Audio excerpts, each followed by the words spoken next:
Hi, my name is Marisa Dalman, and in this video, I'm going to perform formula feeding and birthing.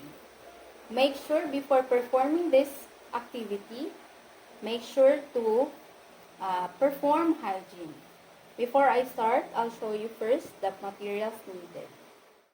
So these are the materials needed: powdered milk, clean water, baby's bottle, and towel. Take note, know the level of water needed and measurement of the powdered milk. Make sure the bottle you're going to use has been already sterilized. So let's start. Put the clean water in the bottle. So this one is 1:1.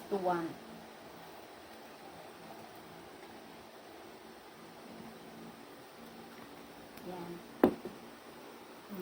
And put the powdered milk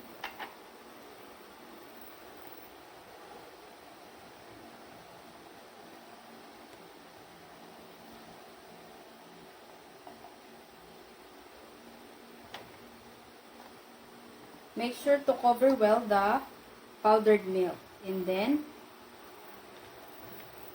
cover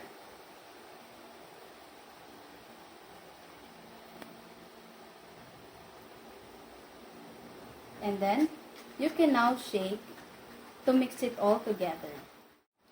So it's done. It's done preparing milk. So it's time to feed the baby. A good position to feed your baby is in upright position, approximately of 45-degree angle.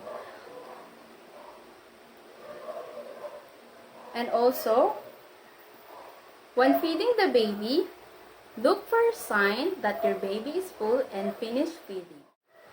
So these are the signs that your baby is full. When the baby is pressing his or her lips together, letting go to the nipple, turning his or her head to the side, and no longer sucking. And also, one of the important part of feeding a baby is birthing. Why birthing is important? Because birthing helps to get rid of some air that the baby tends to swallow during feeding. There are two positions you can make the baby birth. First, you have to put the clean towel on your shoulder and position your baby. First position your baby upright and gently tap his or her back until she births. Second, position your baby on sitting position on your lap and gently tap his or her back until she births. I hope you learned in this video. That's all. Thank you. Have fun knowing your baby.